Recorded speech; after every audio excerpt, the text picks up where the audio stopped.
Elon, of course, is all he's going to do is elect Democrats with that. It's funny, all the people that hated his guts were trading in their Teslas, or I guess are now buying Teslas once again and liking him because all he's going to do is, all that'll do is wreck the Republican Party.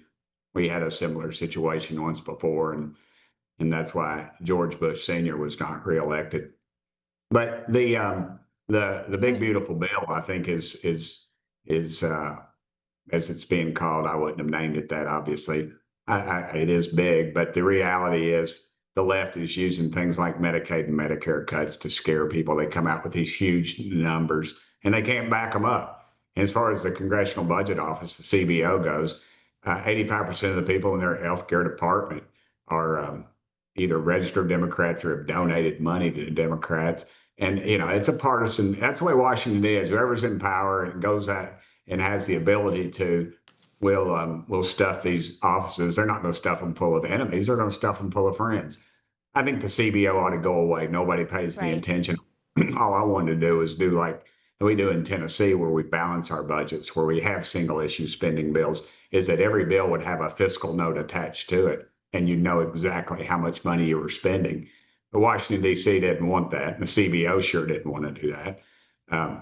They didn't want anybody else mad at them. And more grounds to show that they're not telling the truth on things. So, you know, it is a messed up system. But again, 15% of the population that's eligible to vote pretty much votes, and you get what you get. And if more people need to get mad and need to get educated on the issues and quit voting for somebody because they look good on television, or your brother goes to Sunday school class with them, or they sold you a car one time, or you were in class with them in high school, vote for them because they're going to uphold the Constitution of the United States when they hold up that hand and take that oath. Those are the kind of people we need to be electing. We got too many we got too many dirtbags in Washington.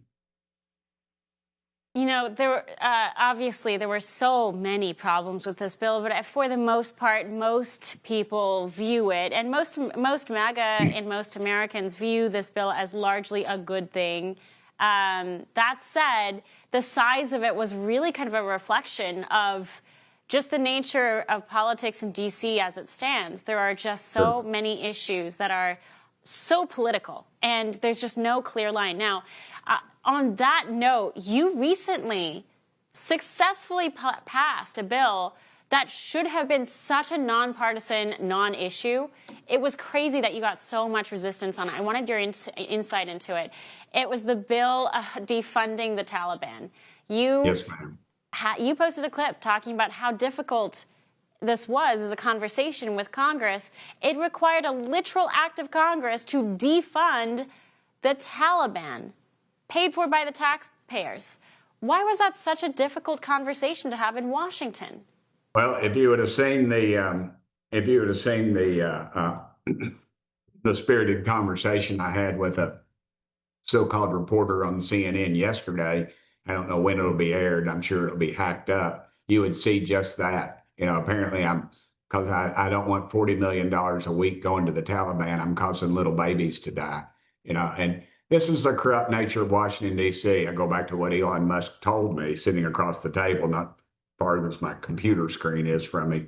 He said, look, there's a paper trail with these NGOs and this money. We think it goes right back to Washington. It goes in dark campaigns and possibly in Congress people's pockets. And what you see is you've got a congressman whose wife and or girlfriend will work for some of these agencies. Man, there's over 1,000 non-government organizations working. And when you throw in the United Nations, which we send a large amount of money to, there's incredible ways to wash this money, to launder it.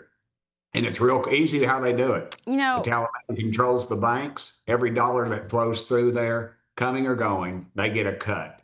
They get a cut of it, and it goes somewhere. And where it funds our enemies. You know, we left all that money on the weapons on the ground in Afghanistan. They're using it against us. These people will hate us for free.